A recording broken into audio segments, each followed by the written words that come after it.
kwamba jeshi la polisi limeendelea na operation hiyo kama ambavyo nimesema, ya kudhibiti ukiukwaji wa sheria za usalama barabarani unaofanywa na baadhi ya madereva wa vyombo vya moto, hususan pikipiki za magurudumu mawili na matatu maarufu kwa jina la bajaji, ambazo hizi zimekuwa zikisababisha matukio ambayo ni kero na hatari kwa watumiaji wengine wa barabara. Operation hiyo ilianza tarehe 31 mwezi wa 3 mwaka huu na hadi sasa inaendelea na itapamba moto zaidi katika sikukuu hizi, mapumziko haya ya sikukuu za Pasaka, ambayo operation hiyo imelenga kukomesha vitendo vinavyofanywa na baadhi ya watumiaji wa vyombo vya moto ambao wanafunga taa zenye mwanga mkali ambao kisheria hairuhusiwi.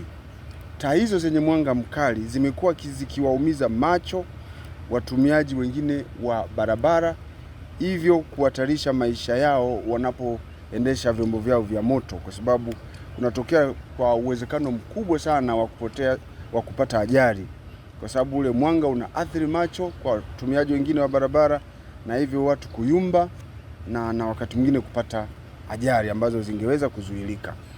Kosa lingine ni kuendesha vyombo vya moto wakiwa wamelewa. Jana ile swala la kuendesha vyombo vya moto baadhi ya madereva wakiwa wamelewa, nilisisitiza sana kwa wananchi kuacha kufanya hivyo. Katika utekelezaji wa operation hiyo, jumla ya pikipiki zenye magurudumu matatu 98 zimeweza kukamatwa, pikipiki za magurudumu matano zimekamatwa, magari ya kubeba abiria 13, magari madogo 4 yamekamatwa kwa makosa mbalimbali ya usalama barabarani, ikiwemo makosa ya ulevi kwa madereva na kuendesha chombo cha moto bila leseni. Wamiliki wa vyombo hivyo pamoja na madereva waliokamatwa watachukuliwa hatua za kisheria, ikiwa ni pamoja na kuwafikisha katika mahakama. Jeshi la polisi katika mkoa wa Mwanza kama ambavyo nimesema linaendelea na operation hiyo, lakini nichukue nafasi hii kuendelea kusisitiza makundi mbalimbali yanayotumia barabara hasa katika kipindi hiki cha sikukuu za Pasaka kuendelea kuheshimu sheria, kanuni na taratibu za usalama barabarani ili kuepusha ajali.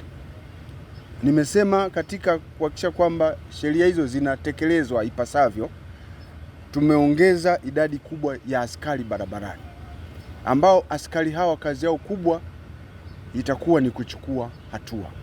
Kusema kweli, hatutakuwa na huruma, hatutakuwa na muhali, hatutamuonea aibu hata kidogo mvunjaji yoyote wa sheria za usalama barabarani ambaye tunaona kabisa kwamba anatenda hivyo na anasababisha uwezekano wa kutokea kwa ajali.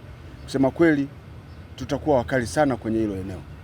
Makosa haya ya watu wanapokuwa wanapita kwenye vivuko vya waenda kwa miguu, tunatoa wito na tunasisitiza sana wananchi waheshimu maeneo hayo ya waenda kwa miguu. Barabara ipo kwa ajili ya matumizi ya watu wengi. Lazima makundi yote yaheshimiwe, yaweze kutumia hii barabara kwa haki. Jeshi la polisi mkoa wa Mwanza linatoa wito kwa wamiliki na madereva wa vyombo vya moto kuzingatia sheria, kanuni na taratibu za usalama barabarani kwa kuondoa taa ambazo haziruhusiwi zinazoweza kusababisha ajali kwa chombo chenyewe au kusababisha ajali kwa waenda kwa miguu na makundi mengine ya watumiaji wa barabara. Kuhakikisha vyombo vina namba halali za usajili pamoja na kuwa na leseni stahiki za kuendesha vyombo hivyo. Tunawakumbusha pia watumiaji wote wa barabara kuwa usalama wa barabarani ni jukumu la kila mmoja. Hivyo ni muhimu kushirikiana katika kulinda maisha na mali za wananchi.